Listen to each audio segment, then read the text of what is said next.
Hello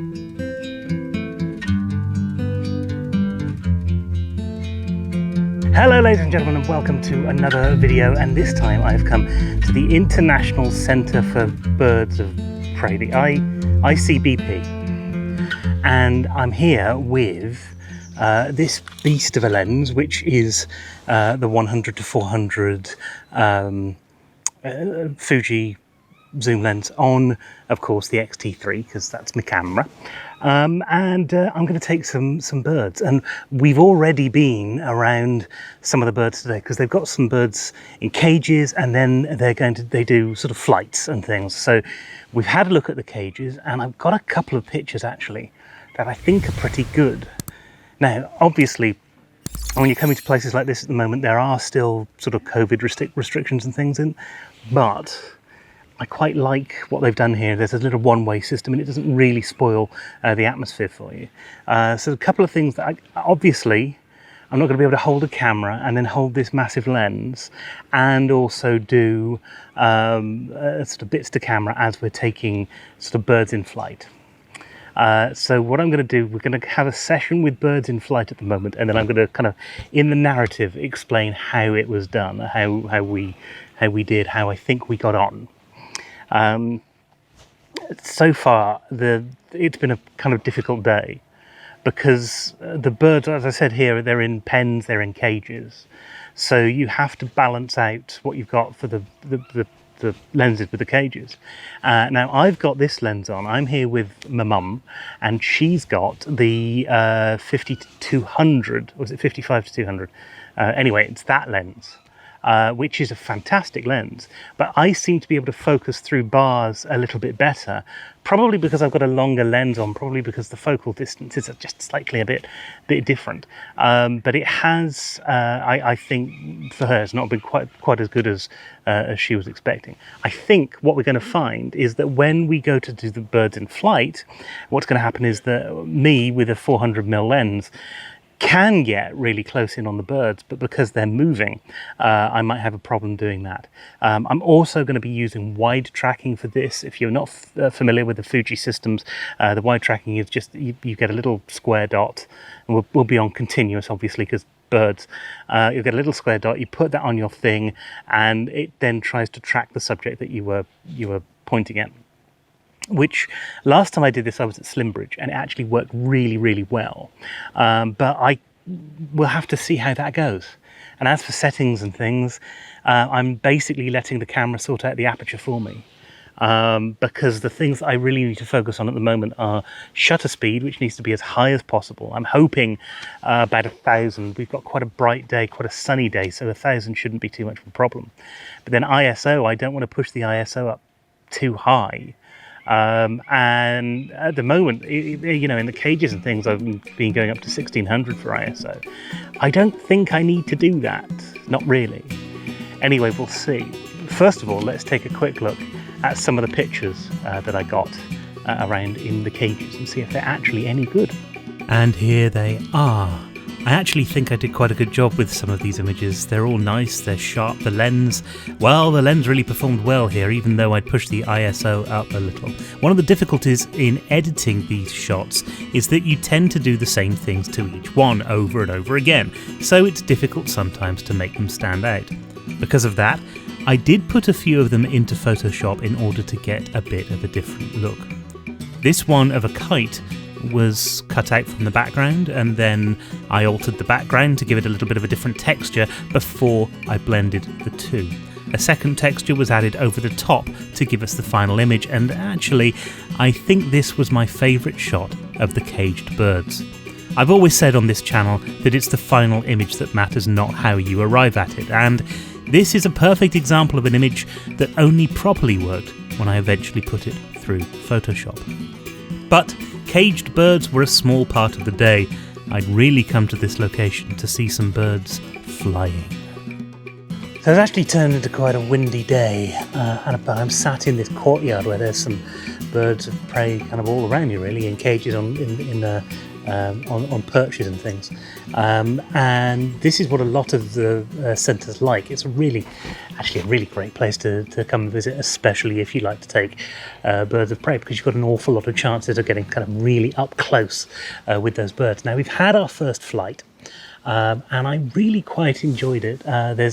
They talk as you're going over it, so it's not just a case of seeing the birds themselves, but you get to learn a little bit about it as well. Of course, I was so focused on actually trying to get shots, and I think I got a couple. In fact, I've just posted one onto Twitter. So I think I've got a couple of shots there, but it's not particularly easy to get. So these are the things that I'm finding. First of all, shutter speeds I'm having to keep at 1,000, 2,000. Even then, some of the birds aren't sharp. See, these things move ever so quickly.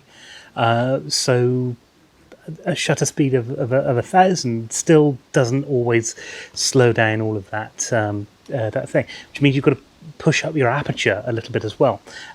So when you do that, that means that you're losing light all the time. And previously it was really nice and bright and sunny, and whereas that didn't matter an awful lot, it did still mean that I was using ISOs of 1600, 2000, and I do know that there are people who do this sort of thing, who push the ISO up even higher, and I'm still a bit uncomfortable about doing that because it's still not something that I'm really used to. However, I think I got some shots, and I did get a really nice shot of a flying owl, which I'm going to be editing and doing something with. That one was really good, but I took over 1,000 photos this morning, and that's because I've got it on CH mode, so you're firing off shot after shot after shot. The hope is that one of them is sharp. And what I found actually, there's a couple of things that I think are useful. I'm trying not to use this arm because I'm carrying this lens around with me and my arm is killing me. I need to start doing some weight training, I think, just so I can hold this lens. So what I found is short bursts are really good. Otherwise you get to the point where you've taken so many pictures that the card can't store them fast enough. I do apologise, my camera's slipping off my lap here. And that's something that you need to try and sort out, because you don't want to get to a point where you find the absolute perfect picture and you've taken so many shots that are just an empty podium. The other thing, focus on where it's going to land. So I'm focusing on the podium where I think it's going to land, and as it's trying to get there, then setting off my shutter speed. Not easy to do because you've got to look at the camera and the bird at exactly the same time, and sometimes the bird's off here and you're trying to actually focus on the thing and hold it steady, which isn't always easy. But interesting to do, interesting to try. What we'll do now, I think, is to take a quick look at some of the shots that I managed to get in that first flight. We've got another one at 3:30, so a little way to go. Big difference with this one, of course, though, is that the light here has changed completely. So whereas before it was nice and bright and sunny, now we've got a much duller day, which means I'm either going to need to reduce the shutter speed, which isn't necessarily a good idea, reduce the aperture, or increase that ISO even more. It's a payoff between those three. We'll see what they're like. Let's have a look at the photos I've already got, though. When I got back into Lightroom, I find that I didn't have a massive collection of photos. It's all very well taking 1,000 shots, but what often happens is that maybe 1 in 10 will be okay, and that leaves you with 100 shots, and 1 in 10 of those will be something you actually want to edit. So even though I increased the number of images that I took, I still only got a few keepers out of it. In particular, the owls were the best part of the first flight. I found that they were easier to follow than the other birds, or perhaps I just got used to them by the time that they came out. But I have a few shots in this lot that, whilst they might not be portfolio worthy, they're clearly interesting. Taking images like this is a real discipline, and one that I'm keen to keep practicing. My favourite shot of the first round of flying was this one. I love a good action shot, and the action here is absolutely fantastic. I was also very pleased when I came to edit it and it was sharp. With the fast movement of these birds, it could easily have been out of focus. I was going to have to be very careful with that as it came to the second flight of the day, especially because the light was dimming. So I thought that it would be a good idea to take stock of where I was. It's got substantially darker since the last time that I made a video, and we've still got about an hour to wait, and it doesn't look like it's going to get any better. So I thought what I'd do is quickly run through the settings that I had for you that I'm going to try using now. The shutter speed at the moment I've set to 1000, and if you get some really fast birds I'm going to need to push that up to 2000, because, well, that's, you need to slow the movement down. But I'm going to keep the F number here on 5.6. And the reason is that that is the lowest F number that I can do using the full extent of the lens. So with that, I know I'm going to be able to zoom in and out, and I don't have to fiddle around with the F number. And I'm not relying on the camera to decide what F number I want either. So really, this is all going to be controlled on the ISO. I've set 1600 at the moment, which seems to be all right, but I've got a feeling that there's going to be some times when I'm going to have to push that up to 2000, maybe even 3200. Now, the good thing about the XT3 is that it does handle those kind of ISOs relatively well. But of course, I'm always mindful of the fact that the more you push that up, the more grain you're going to get in your image. Doesn't always matter. It's not, you know, the important thing is getting the right shot, you know. But as somebody who has, everything I'd learned about cameras was you keep your ISO as low as possible. It does feel bad putting the ISO up, but you're going to have to do it. And, you know, if you're using a zoom lens like this, and most wildlife lenses are like this. Most wildlife lenses are very similar F numbers. It's the really expensive ones. Sure, you can get kind of F2s, but you've also, you shallow your depth of field when you do that as well. And with something like this, you might not necessarily want as shallow a depth of field. Now, at 5.6, I should have enough of a depth of field to be able to get maybe the podium in focus and the bird in focus as well.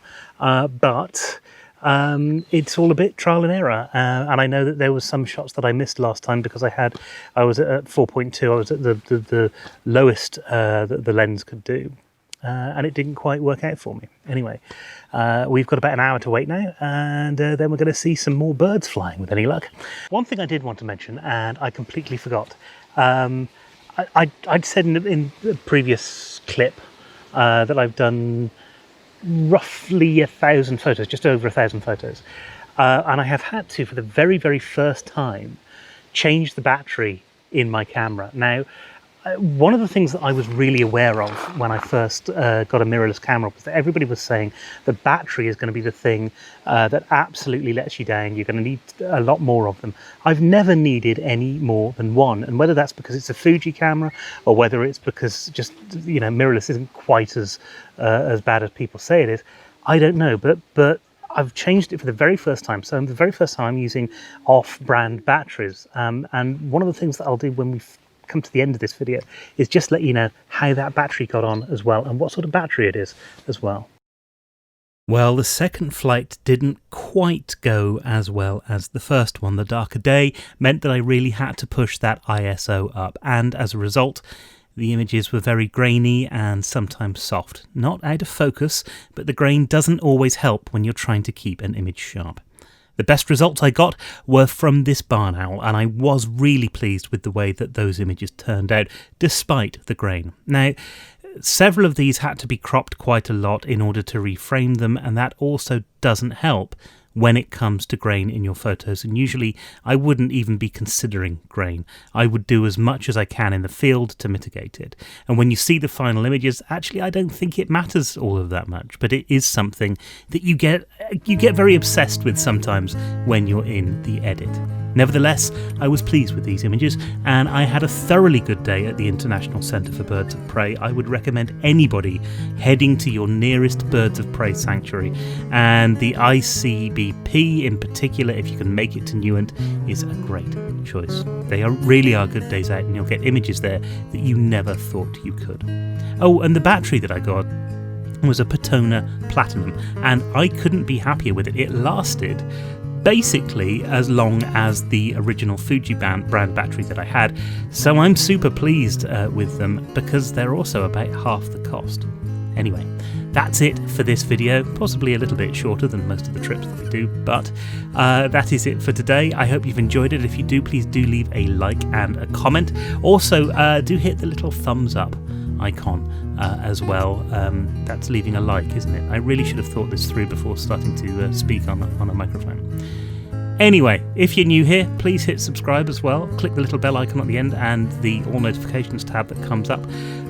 If you would like to help support this channel, then the best thing that you can do is to share it around and make sure that as many people as possible are seeing these videos. I really am grateful to everybody who's subscribed to the channel. I can't thank you all enough. I know 330 at the moment isn't a lot, but to me it's a million. Because I can't count. Anyway, I'll see you on the next edition, which will be on Thursday. And until then, thanks ever so much for watching. And of course, keep taking those pictures.